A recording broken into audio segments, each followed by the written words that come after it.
So the question that we ask ourselves today is, why won't Marvel let Spider-Man grow up? For the better part of the last 60 years, Spider-Man has been one of the most iconic characters in comic books, and I would say hands down, definitely the most iconic character at Marvel by far. And anyone you go to show a picture or a character, they're gonna know who Spider-Man is. And for many years, Spider-Man's had so many stories, so many different characters as part of his mythos, and all different types of stuff that he's gone through in the over the years that have connected him to readers and made him one of the top, like, most iconic characters in the world. But once again, Marvel is doubling and tripling and quadrupling down on making sure that he never ever grows up or changes the status quo in his life, which is what we're going to be talking about here today.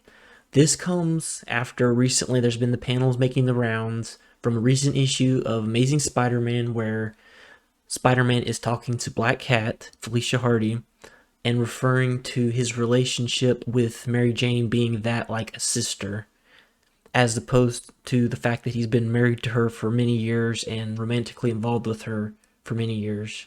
But he says he loves her like a sister, which we know is a lot of crap. That's not the case. And I just, for whatever reason, no one at Marvel ever wants them to get back together. And there's lots of reasons why this could be the case. You know, you can get like super deep into things because if you look at the comic books in a whole, and they really frown upon marriage of characters of any kind, whether it's, you know, the old classic ones, like the only one that we really get that's kind of been in a steady relationship for so many years, like marriage wise, has been Reed and Sue from the Fantastic Four.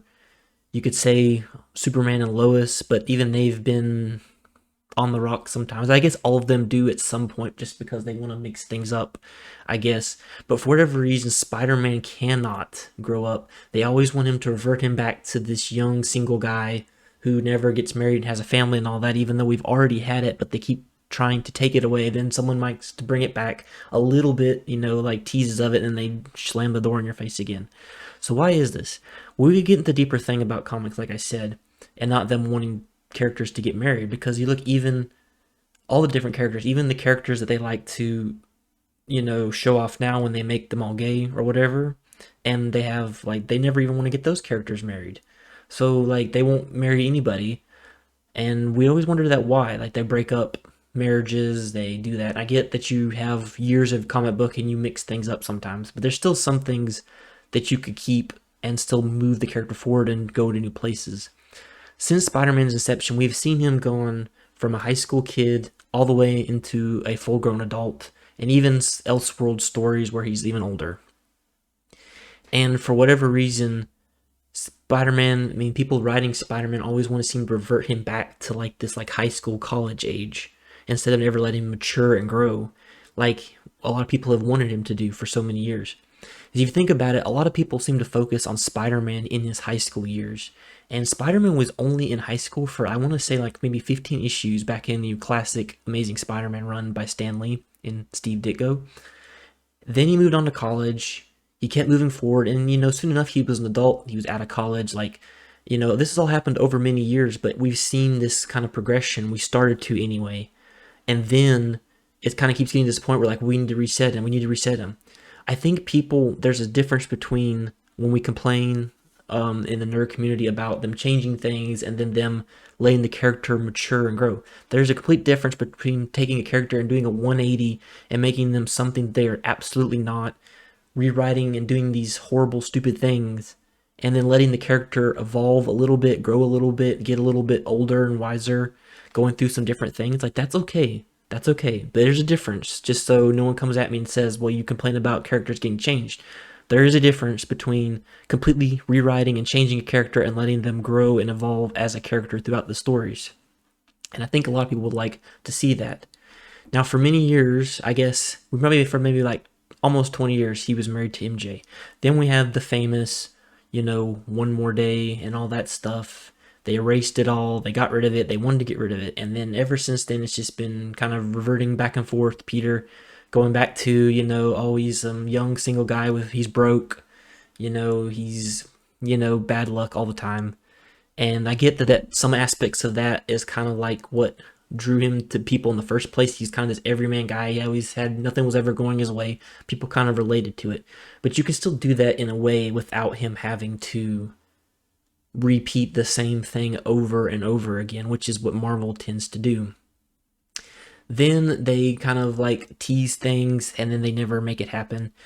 So Spider-Man is one of those characters who's had a lot of very well-known love interests, and all of them, they seem to kind of like never want to like tie him down to anything. They always like find some way to mess it up for him. You look back at the original Gwen Stacy, that was kind of like Stan Lee's character he made for her, and then when he left the run, Jerry Conway took over, and he was the famous thing about he wanted to kill her off. Stan Lee didn't know all about it, all this different things going on. And so then, because he wanted Mary Jane in there, so we got Mary Jane, and then they're like, well, no, we don't want Mary Jane, so we have Black Cat, we're gonna throw her in there, and then it's like, no. And you get a lot of characters have lots of love interest, I get it, but when we finally did get Peter and MJ together, they never were able to move it further. Like we had it for a little while, and they had to like get rid of it all. He could have had kids, he could have gone through adult things, I guess, gone through different aspects of being older in life and being married or having kids or doing different things like that they could have explored, but they keep wanting to revert him back to his young state. And they seem to do this with a lot of characters where they just seem to want to keep them younger and showcase the characters when they're younger. If you look at a lot of the TV shows of Spider-Man, he was always younger, or the movies now with like Tom Holland, or even the original, like back in the Amazing Spider-Man, he was in high school, and they did get him a little bit older in the original Tobey Maguire ones. And then you look at other things, like they always want to show like a young Batman, a Batman in his year one, like instead of giving us characters kind of more in their prime, when they're adults, they're old, they're not a little more experienced. They don't have, we always seem to get one end of the spectrum or the other. We either get them in their year one, or we get them where they're like aging and old and, they're the old mentor hero thing. We get stuff like that. And they kind of never seem to find the balance, at least as far as adaptations and like movies and TV. But in the comics, I guess the real crux of the thing, aside from the fact that there's nobody in comics that seem to know how to write them anymore, there's very bottom bin, lots of writers in the industry anymore. They don't take them seriously. They don't care about the past, and they're just writing this stuff that is not interesting, and that's why a lot of the comic sales have been dropping a lot of recently. Even in mainstays like The Amazing Spider-Man, which I believe dropped to a very low, I want to say they said it was going to be like 60,000 copies, or is it 30,000? I don't know. It was a pretty low number for an Amazing Spider-Man comic recently. And they just don't, the comic industry has not been doing well. And so there's a big problem in the whole, but as opposed to just kind of even back before things started to go really downhill for comic books, they always want to revert characters back to their older selves. And I guess it's because they feel like they have to keep what brought people in the first place. And yeah, Spider-Man was a relatable kid. We sought to see him grow up from high school and the college into becoming an adult, to getting married, doing all these different things throughout his life. And that brought us in, and that was good to get to see all that, but we don't have to go back and rehash all that. We can continue to have him grow and mature and do new things in his life. And that doesn't mean we have to make him super old, because obviously comics time is unique in comic books. Comics been going for 60 years, but maybe it only 10 years passed in real life, or whatever it tends to end up being. So there's definitely time that you can play with in comics. But I just think that they just have this fear of like they're going to lose if they let Spider-Man grow up and start not being quite the same, that people are going to go away. And like I said, obviously if they do some 180 shift and they make him something he's completely not, or any character that they're something they're completely not, then that's obviously going to drive fans away and it's going to get them upset.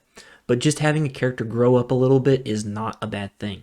And this is something that they have not done with Spider-Man, and it's even translated, like I said, into the movies, where we're getting these high school, college versions of Spider-Man, these really young, not really connected versions of Spider-Man that I personally don't like. I would like to see an older Spider-Man.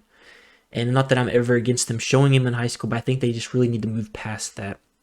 And I think this one big thing that they could do to fix that is to let him get back together with MJ and be married. And it's just always been a pet peeve the way that they've handled all this. Spider-Man has gotten so much bad stuff happen to him in the relationship department. Sins past, we pretend that doesn't ever happen. If you don't know what it is, you look it up if you feel like it, but it's a pretty ugly thing with Gwen Stacy and Green Goblin. And that was a whole thing. There's been so much stuff with the Black Cat and Mary Jane and all the different things he's gone through. And I get there's some drama involved and people want that, I guess, but Marvel just needs to really get it together and write Spider-Man a little bit older than they have been doing and just kind of figure out what they need to do. Like I said, there's a bigger problem as a whole in the comic book industry, but just kind of focusing in on that, and even in the past, that's kind of what they need to go through for Spider-Man.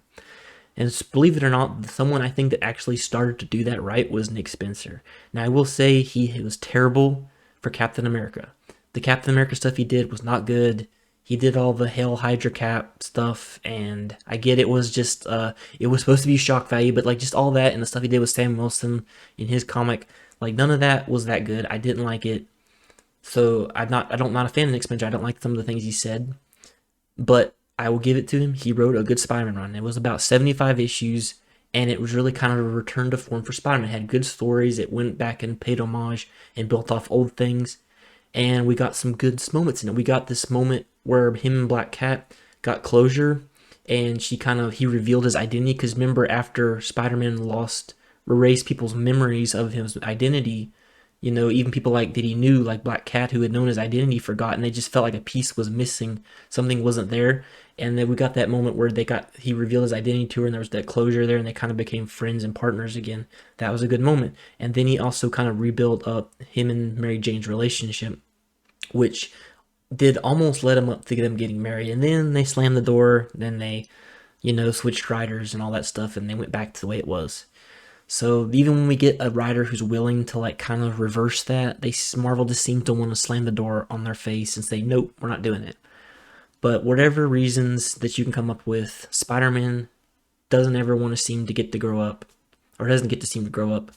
And it's kind of sad, because I feel like there's so much more they could do with the character if they do. He's still one of my favorite, if not my favorite, superhero.